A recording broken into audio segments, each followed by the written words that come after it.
Hello, everyone, and welcome to Africa Fire Mission's weekly virtual training session. My name is Mike. I'm the programs director with Africa Fire Mission. We're so happy that you took time out of your busy schedules to join us for today's virtual training session. Today, we're joined again by Ed Collet. Ed has been doing a bunch of teaching for us for a number of years, both in person and online, and he's here today to teach us a little bit about ropes and knots. So look forward to getting that started in just a few minutes. A few administrative items. If you stick around for at least 75% of today's training, which is usually about 40 or 45 minutes, we'll get you a certificate of attendance for today's training. If you get disconnected or something, you can earn a certificate of attendance by going to our Google Drive. You can find that on our webpage at www.africafiremission.org, or you can check the chat. I'll drop a link to it a little bit later on. If you go there, watch the video and answer a few questions about what you learned, I'll get you a certificate of attendance for that class as well.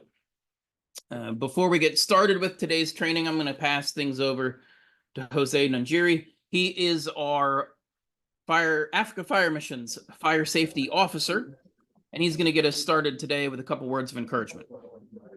Absolutely. Thank you so much, Chief Mike. I truly appreciate you.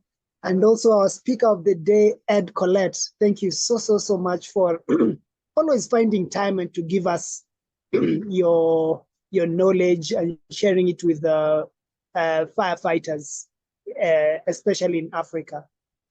Well, I was just looking at one topic I've been dealing with this week. Well, the week is just started. But then I was looking at myself and saying, what will it take for me to get to the level or the place I would want to be? And that for me means networking. So for you to get to where you want to be, one of the attributes that you need to do in that line is to connect with people that are going to elevate you to the level that you want, or you want to see yourself into. Yeah. So I picked up 3 items, but the third one I felt not so strong, but I'll just talk about 2. Number 1, in networking, what is the importance of networking? You know, how do you get to the place that you want to go? So number 1 is sharing thoughts on a given subject. Sharing thoughts on a given subject. For example, the subject of today is rope rescue. And you might find there are some knots which are not good for you, or which are the appropriate knots, for example, of going inside a pit latrine or a water well. What do I do? So you network with the individuals who know this trade, and well, they can teach you on how to do it.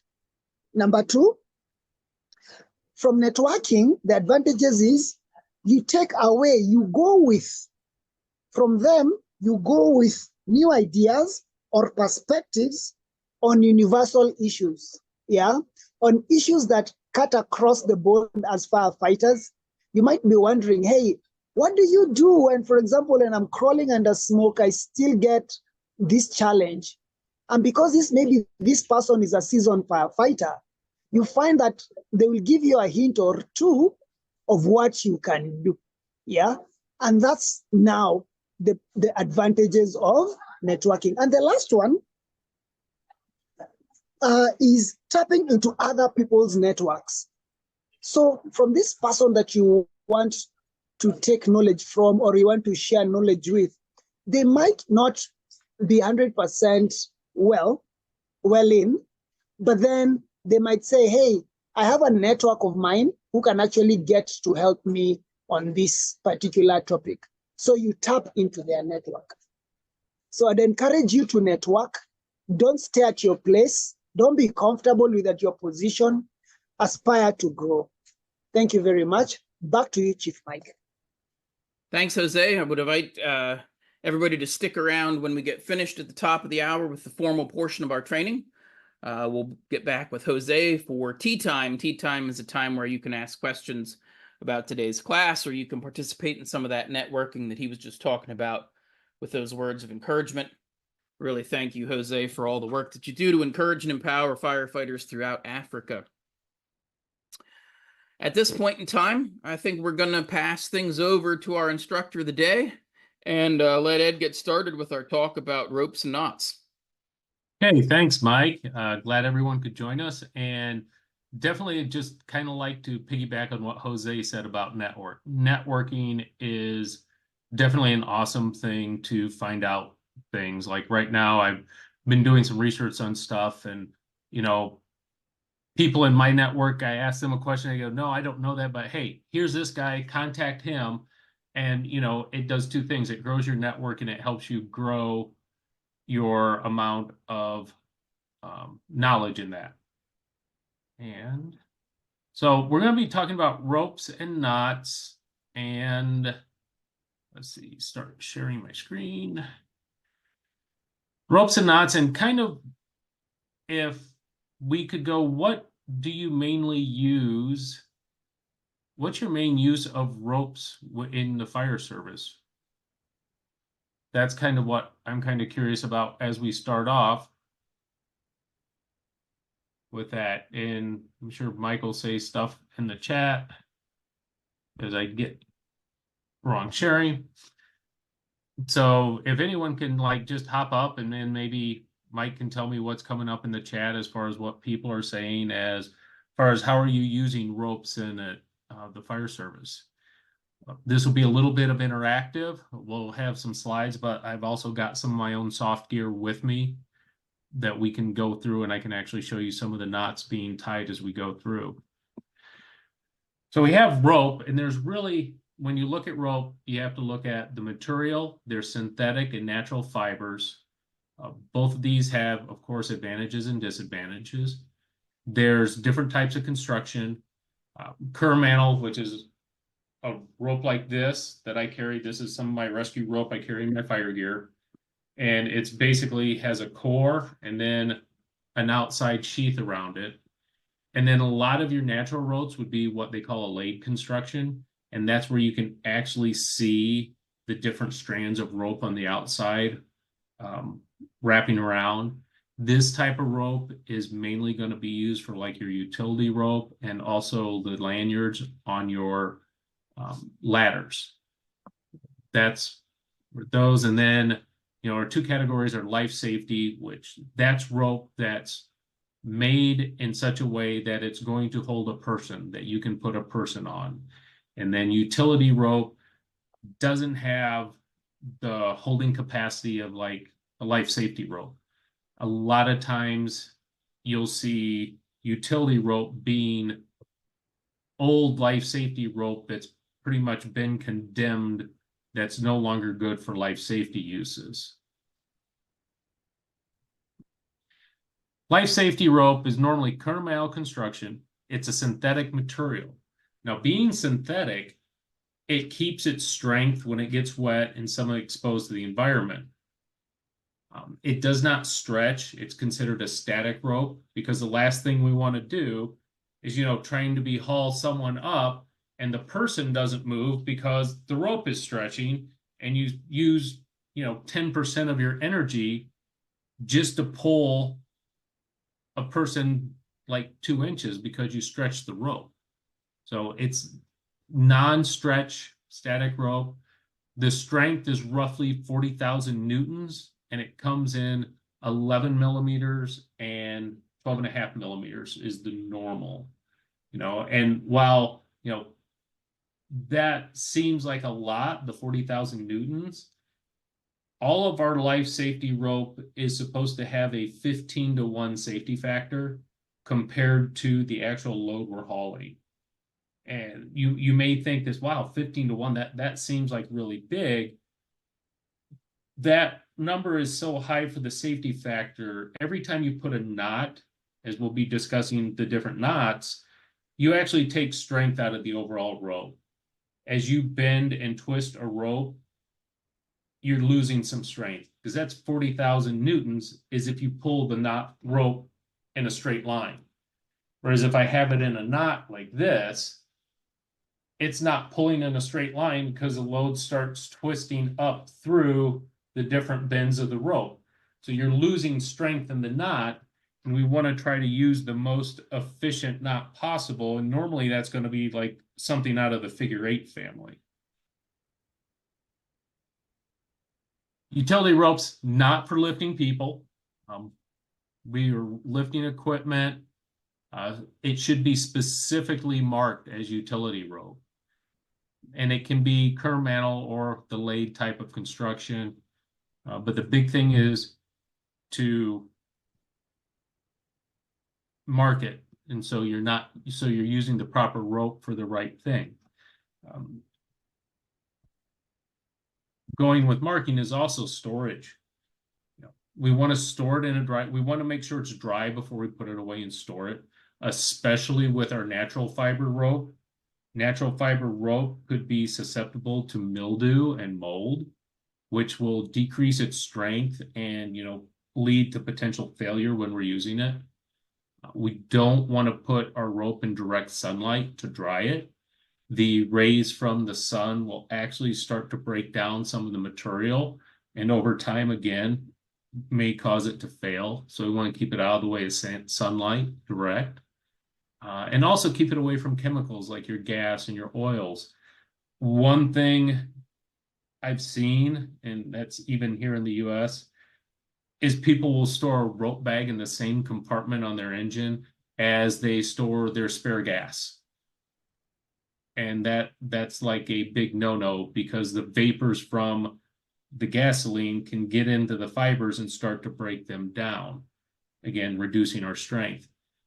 And the other thing before we store, we don't want to like take our rope and have it used on a scene and have drug it through the mud and everything else and then put it away. We want to make sure we clean it, and we clean it just with maybe water and a light dishwashing soap or something like that. Get everything out of it. And as we're putting it away, we also want to inspect it. And as we inspect it, we're going to be looking for things like cuts in the braid, bulges in the rope, things like that would indicate that there's some damage to it. So as we clean it and we put it away, we also want to be inspecting our rope to make sure it's going to be able to do the job when we need it to. As always, we have PPE. These are pictures of, this is some of my PPE that I have for when I do rope rescue. I have a helmet. It's not a fire helmet. You can use a fire helmet. If I have a helmet, I have gloves that are not fire gloves. And there's several reasons not to use your fire gloves. One is the feel, your dexterity to be able to tie knots and everything. You want to have better dexterity than you can get with fire gloves. Also, using fire gloves, if you have any type of contaminants in your fire gloves, of course we're going to have soot, but if you wear them at accidents, you could have potential small bits of glass or something like that embedded in your gloves, and then just by handling it, you can damage the rope if you have any of those contaminants inside in your fire gloves. And then also we want to wear safety glasses just in case it's just kind of a normal protection thing. But those are kind of the big things we want to look at for PPE. Another thing, and just talking to Mike, I just thought of it, maybe I'll send him an add-on that we can put on the video later on about harnesses, that you can tie your own harnesses and make your own harness out of webbing. I can do a quick video on that later and we can add it on. But like my PPE, this is my personal harness I carry. It's a class 2 harness. I carry some extra hardware and software on it to be able to let me self-rescue and do some other stuff. So some terminology, we're going to have the anchored end of the rope, and that's going to be the non-moving end. So that's going to be the end that's in the rope bag or the end that's tied to whatever you're tying to, the vehicle, a tree, something that's not moving.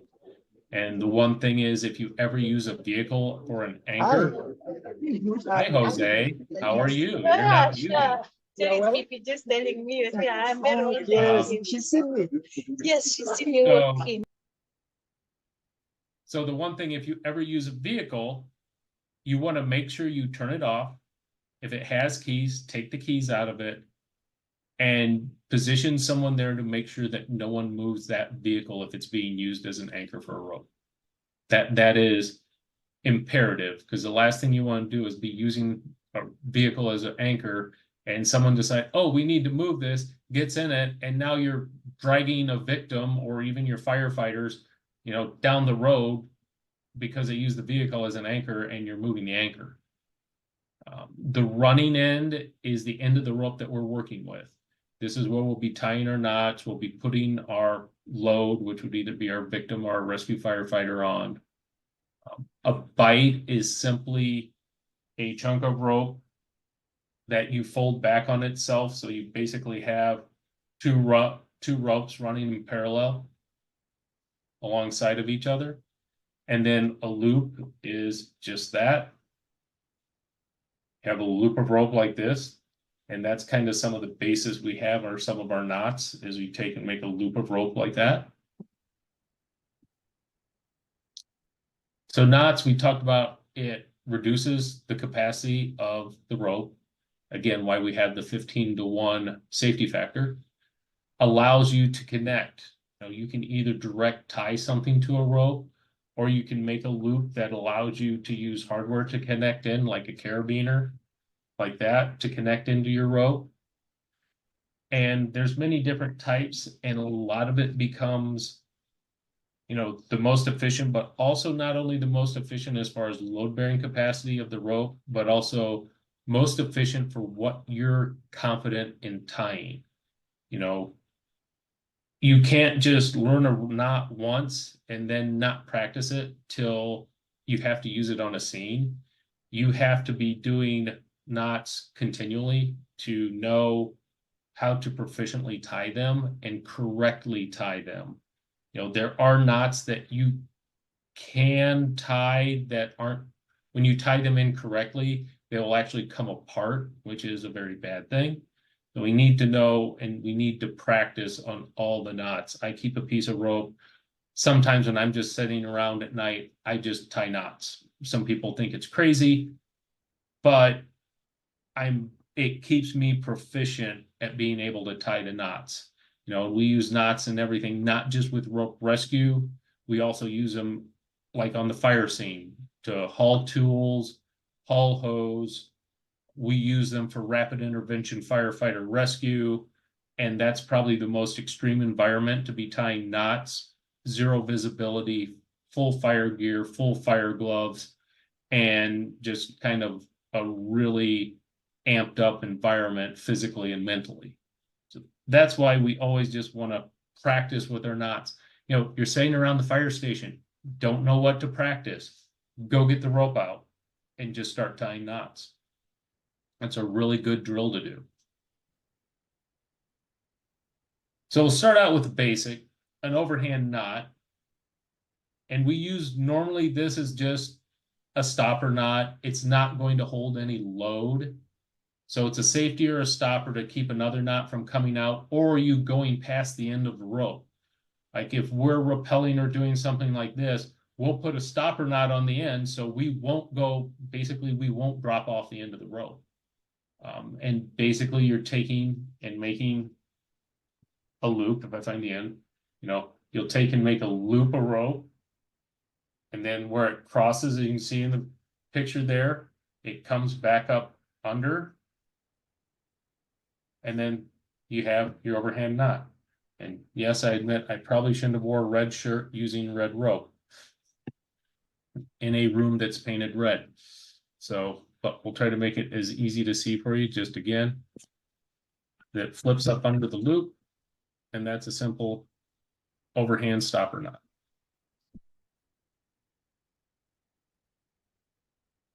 Figure 8 is the most common knot that we're using in rescue because it's a very efficient knot. So with this, you start with your running end, as you can see. You come back over, and again, you start out with a loop. And then as you can see in the next step in the slide, is you actually twist it around again.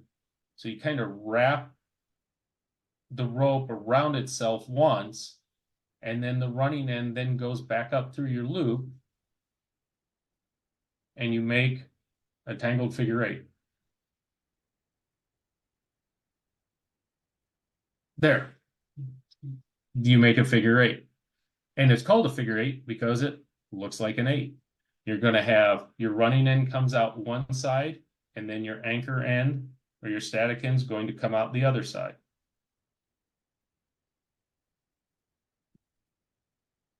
Now, this is just the base. This is just a regular eight. There's not a whole lot we can do with it except like a stopper knot.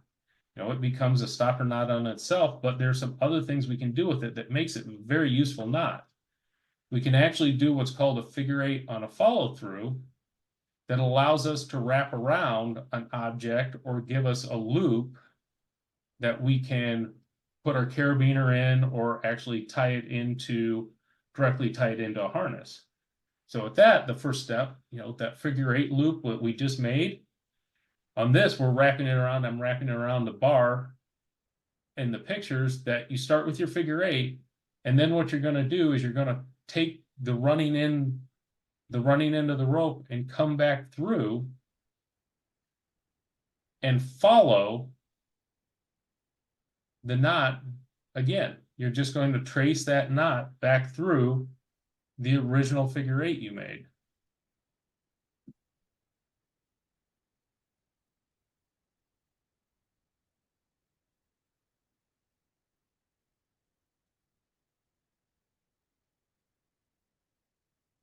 And when you're done, you have the figure eight, and you have a loop that you're able to clip into a carabiner, and that carabiner can be into a harness, to haul another person, to clip around.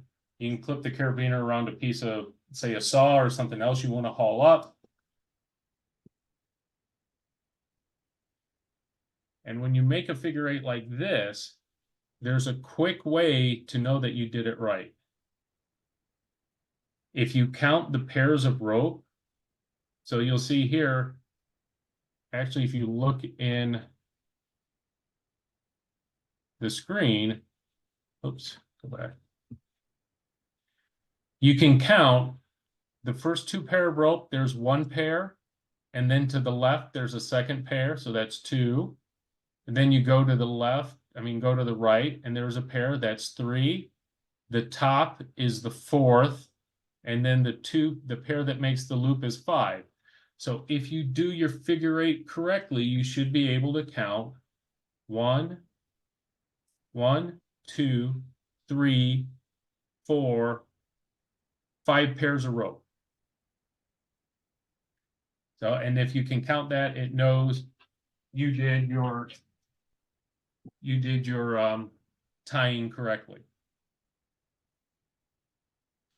The other thing, once we verify that we have the 5 parts of rope, we want to make sure we dress the rope, and dressing the rope is just making sure that none of the pairs cross over each other. Like you can see here, the rope kind of crosses over itself. So what we do is we'll go ahead and we'll flip that piece down and around.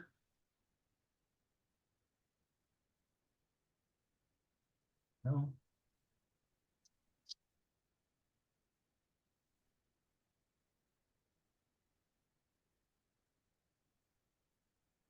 There.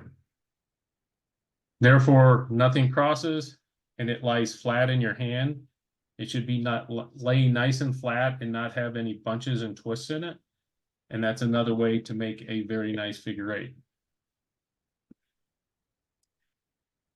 Now, a lot of times we're not tying that, we're not making that loop to go around something. We're just making it to have a loop to clip in, like I showed previously with the carabiner. We don't need to do the follow through to do that. We can do what's called a figure eight on a bite. As we showed, the bite, a bite of knot rope is just running it back against itself so that you have kind of a long loop for it.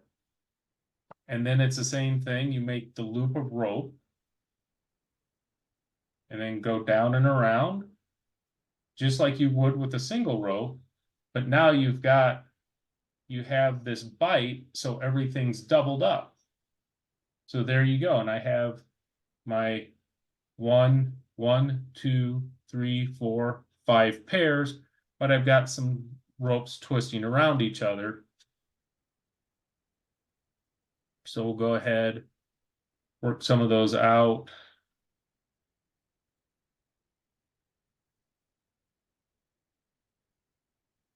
Dress it out, and now you have a clean figure 8 on a bite that allows you to have a loop that you can connect to.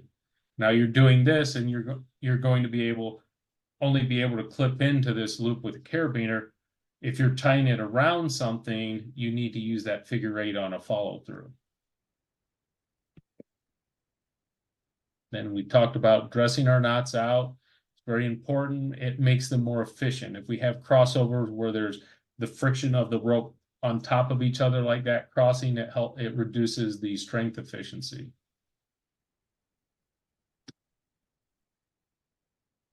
Then the butterfly knot, this is kind of a more advanced knot. And the one nice thing about the butterfly knot is you can put it in the middle of the rope, and it can actually be loaded from both ends. You know, like a figure 8, it's only going to load this way. We can only put a load on the one end of the loop. But a butterfly, it can be in the middle of the rope and load from either end. And so how we do that is we'll take pretty much like a bite of rope and then twist it around once and twice, as we show, and that kind of gives us, almost looks like an 8 there. And then what we do is we take this top loop and bring it down where we have the cross. We go under the cross with the top loop and then come back around. And that gap in the middle of the 8 that we made, we come back up through that and pull our loop up, tighten it, and now you have a loop in the middle of your rope that you can load top or bottom for hauling. And this is the one that always takes a little extra practice due to the extra steps in it. You get that 8 looking. Again, take this top loop, go down from the cross, and then up. Then you have this gap here, this other loop that you've made. You come back through and take that top loop and push through that center hole. And then push it through, pull it tight, and there you finished your butterfly knot.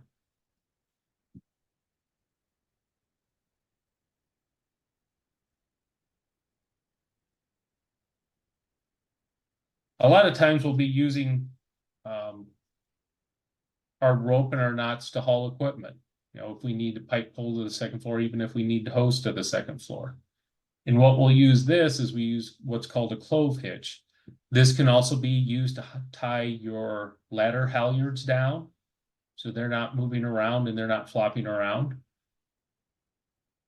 And it's a little, I can't really tie a clove hitch here because you need to have something to wrap the clove hitch around. The one thing about any hitch knot, if you take whatever it is tied around, if you take that out, the knot falls apart. Therefore, you need something to hold the hitch together. So if you go along, first thing we do is we drop the rope around whatever we want to tie off on. In this case, I'm using a pike pole. Then we bring our running end back around and cross over the original anchored side of the loop. And then we bring the running end back around and go up underneath where the 2 ropes cross. See, we make that X as we do the 2 loops around our pike pole in this case.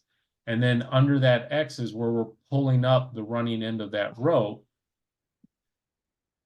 And then that finishes it off. Once we pull that tight, it will cinch the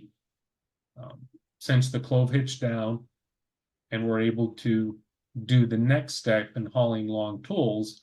You know, if we just did one knot to haul like a pike pole, it has potential to flop around and it's not going to pull up straight. We want it to pull up straight so it doesn't injure anybody or fall out of the rope. So the next thing we'll do is we'll put a half hitch in, which is basically just half of a clove hitch. So we make a loop around. We'll go up in the direction that we're going to be hauling the equipment. So in this case, I'm going to be hauling from this end, and we'll just basically do a loop around, one loop around the object, cross over and come up under our loop of rope. And then that's our half hitch. And then we'd be able to take this pike pole, pull it up to the second floor. The pike pole is going to travel vertically and, you know, be a nice, safe, maintained way to get up. You look at other things. So to make a Prusik loop, which is basically just a loop of rope like this that has several purposes in rope rescue and even just useful around the fire station. If you have a big one of these, you can actually wrap it around the hose and use it as a handle on the hose. The big thing is to be able to wrap it around a rope to be able to make different mechanical advantage systems, or to actually hang stuff off the middle of the rope is another way to do it. But basically, it's kind of like the clove hitch. But if I have, I think I have two bits. So to make it, just do one side. I already have one side done here with it. Well, what you want to do is you'll take your rope, wrap it around the other piece of rope once. And then when you come to wrap around the second time, you're going to cross over like this to make an X. And then you'll wrap it around the second time after you make that X. Then tuck your running end underneath both of those loops that you just made.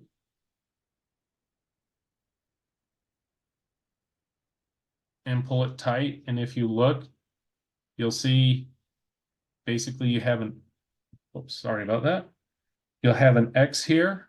And then when you pull it tight, it beds up against the other loop that you made.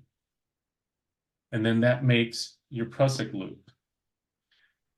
And as you can see here in the slides, it's basically taking that rope, wrapping it around once, crossing it over, and then wrapping around a second time, and then tucking that running end back through.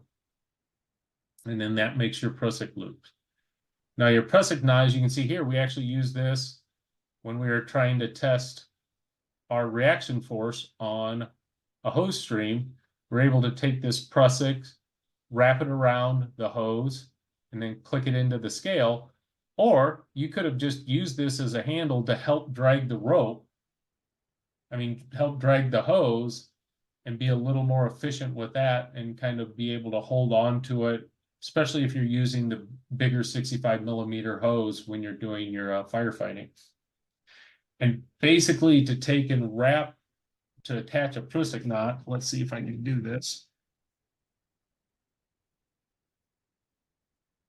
So you'll have a rope here and you'll have your Prusik here. You'll hold the knot and then wrap it around 3 times. So 1, 2, 3. Now, one important thing is once you've wrapped it around 3 times, you're going to take the knot and then pull it tight to make sure the knot's kind of not in the middle, to make so you can clip into there. and not have your hardware on the knot. And then once you've done that, though, nothing's kind of really set. It's kind of a jumble. So what you're going to do is you're going to dress these out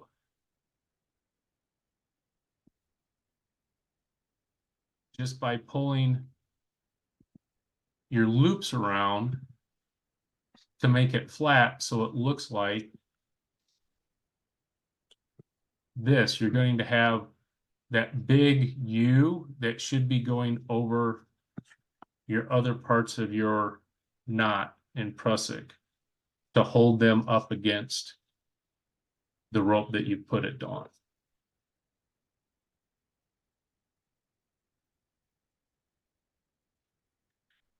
Now, rope is kind of the primary thing we use as far as rope rescue and in the fire service to haul things and move things around. But something else that's really important is webbing. This is a 25 millimeter tubular. You can use it as, you know, a loop. You can use it straight, use it as anchor.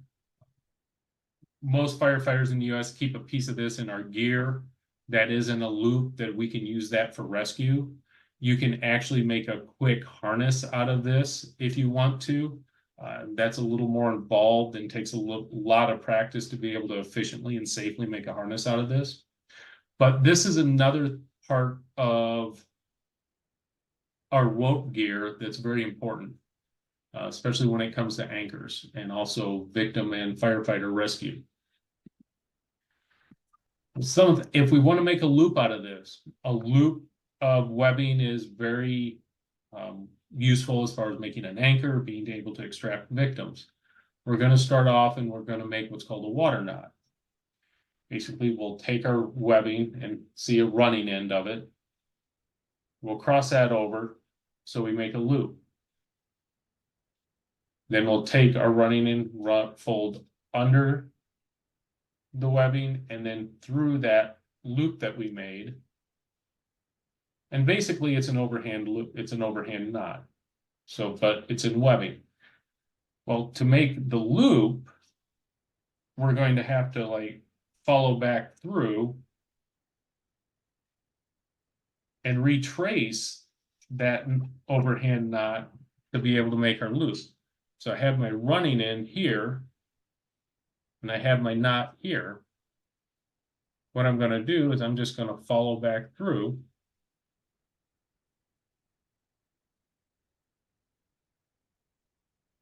and retrace the knot.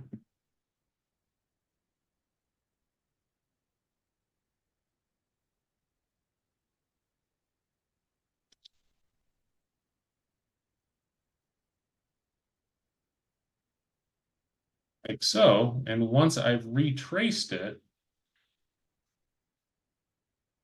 I have what's called a water knot, and then you always, when you do a water knot, you always want to put just another overhand safety knot on the bottom of it, or a water knot, and then I have a loop. If you have a big enough loop, you can use this to wrap around a victim to help pull them out. You would make this, like say if you wanted to make this an anchor for a rope rescue system, or even to put it into a vehicle, you'd wrap it around. In this case, to use an anchor, you would wrap it around like a tree 3 times, and then you would tie that water knot, and then you'd anchor into the 2 parts of the webbing that didn't have the knot.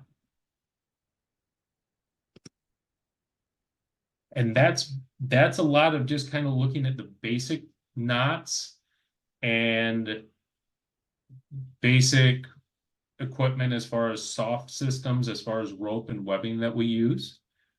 You know, now it's kind of like any questions, we'll open it up for questions now.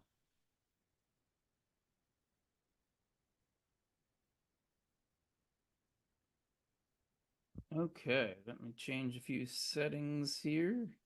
And if you have any questions, You can use the raise hand feature. You can type your questions into the chat, or you can just unmute yourself and ask your question. The floor is open.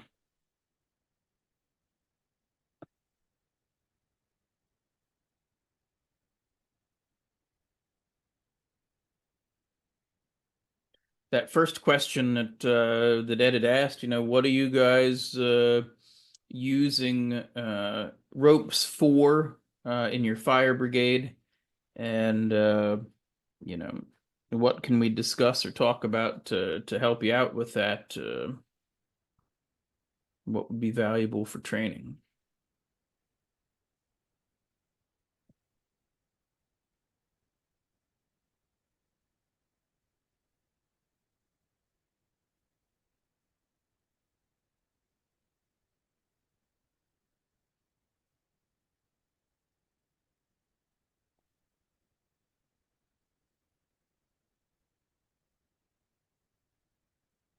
Any of these knots that we went over that you'd like to see again? Now that you're not sharing the screen, you've got a little you appear a little bigger to everyone there.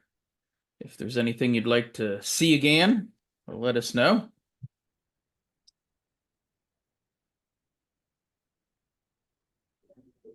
I'd also be curious to ask the participants, what kind of knots do you use during your rescues? That would be, and would you want some clarification on that, presenter, to help you become better?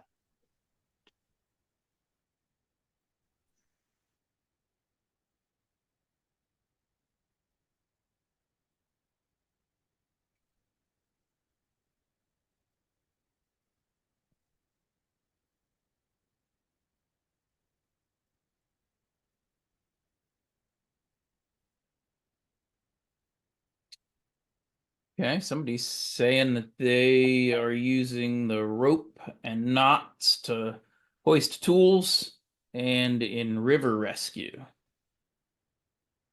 And river rescue is one thing, swiftwater rescue and ropes. There's something you have to be very careful with on how you're using them. A lot of times if what we're using ropes, like if we're using rescue rope, we're doing what's called a high line and putting a line across the river to be able to what we call have people ferry across, be able to hold onto the rope with a pulley and a prusik, and that lets them go swim across. We do not ever tie a rope to an individual that's going into the water for a rescue. There have been fatalities because of that. If you get the rope, if for some reason the person gets hung up on the rope or the rope gets stuck, depending on how it's laid out, it actually will allow the river current to fold over the person and basically it'll drown them.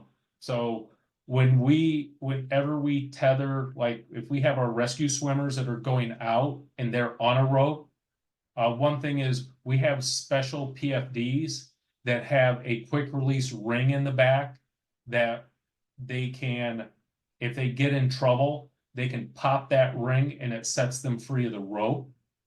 The other thing that you can do if you don't have a PFD and you're putting someone on rope like that is we actually will run the running end of the rope through a ring or whatever connection point you may have and run it back to the shore. So you basically have a big bite of rope that's connected to the person.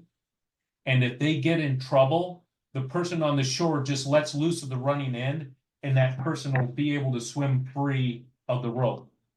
We never want to have a person solidly attached to a rope if they're going into moving water. There's a huge potential to drown someone that way.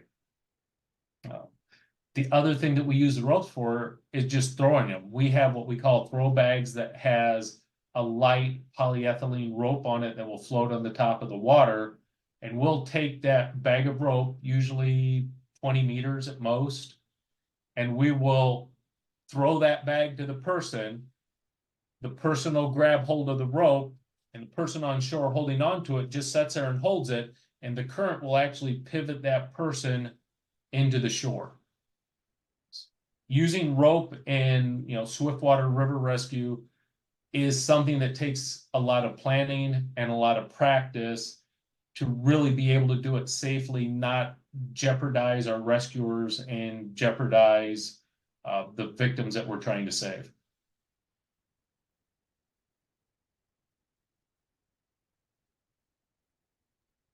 We've got a comment from someone else, says they're usually using the figure 8 knots. And a question from someone says, what about the hitches? I mean, the hitches are basically, the hitch comes from the hitching post. I mean, this is the knot that they used when back in the old days, and Mike would know this more, like with the animals and like horses and stuff, they would tie this knot to hitch their horse to a post so the horse wouldn't run away. We use them basically for hauling things that we're going to wrap around something to be able to haul up, that we have something trapped in that hitch. That's when we use them. As far as from a rescue scenario, we're using mainly figure 8s for that type of knots. And the hitches are mostly a hauling knot to get equipment from one place to another. Yeah, I think that's the sort of most important point there, is that hitches, we don't put hitches are not knots, For people. And that we don't put someone's life on a hitch. We put someone's life only on a knot. Looks like someone says they mostly use the clove hitch, the figure 8 follow through, the figure 8, and the fisherman knot. So looks like you hit on all of those. And just the one thing to recap on the figure 8s is it is easy to mistie them if you do it fast. So make sure you have your number of pairs, and also do that dressing to not cross over any of the pairs so it lays nice and flat.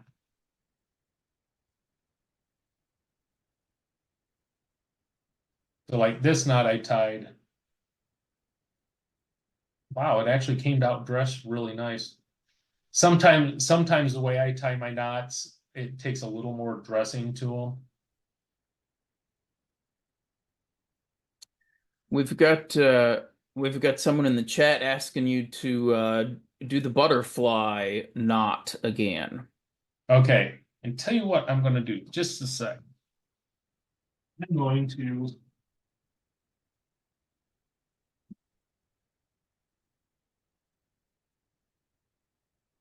Okay, less formal, but red rope on gray background will show up a little better. So if you take your rope, you'll take and make one twist. So you have a loop up here and an X here. Then you'll take and do another twist. So you'll have an upper cross and a lower cross. You hold on with your thumb and forefinger to the bottom cross and take this upper loop and bring it down under that lower cross.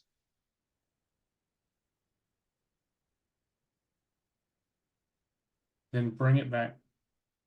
Then bring it back up around in between the gap between the crosses. So you have that hole, that gap that's in between the crosses, and you're going to pull the top loop through that gap that was in the crosses and pull it tight this way. Do that again.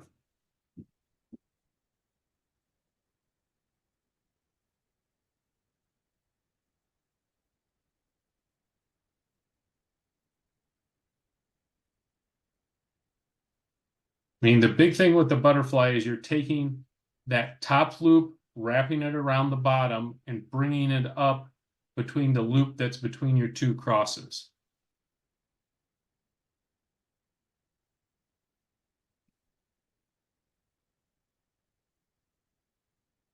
Two twists, hold down at the bottom, down under that cross, and up through the loop that's between the two crosses, pull down, and then pull the two ropes to get your butterfly knot like that.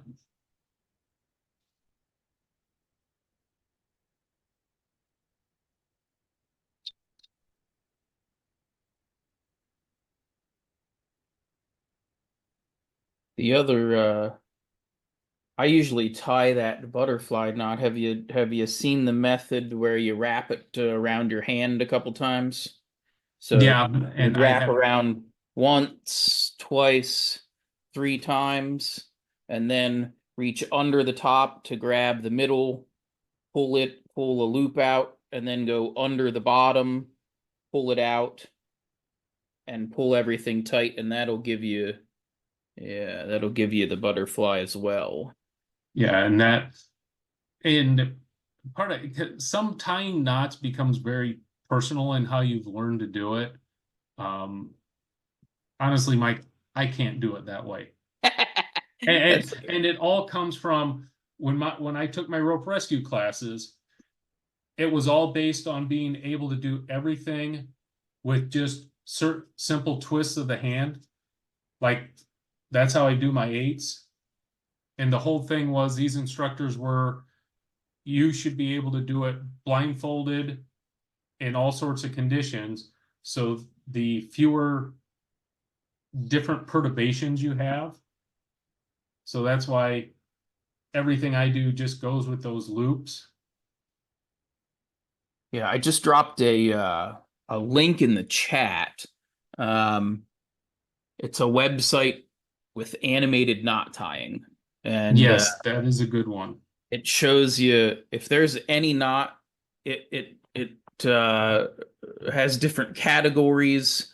If you hit up the search and rescue category, it's got the alpine butterfly, which is what we're talking about, is the butterfly. That's the very first one it shows you there.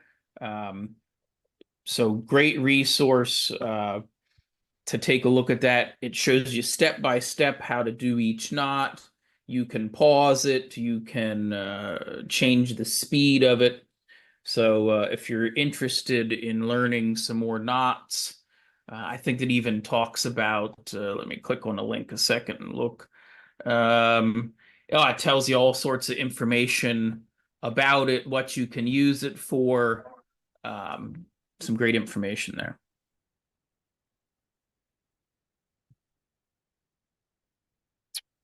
I think at this point in time, I'm going to wrap up the formal portion of our training, and then we'll carry on with our tea time in just a moment here, where you can ask some more questions and things. But let me start with a big thank you to Ed for joining us again today and taking time out of your schedule.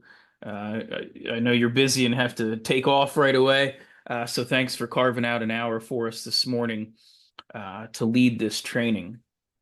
No problem. I hope it benefited everyone, and hope that if nothing else, that it's a good review. Again, knots, I just want to say tying knots is a perishable skill. If you don't do it on a regular basis, when the time comes, you're going to not, there's a saying in the fire service, if you can't tie a knot, you tie a lot. And you want to be able to be a knot tyer, not just tying a lot of stuff to make sure it holds.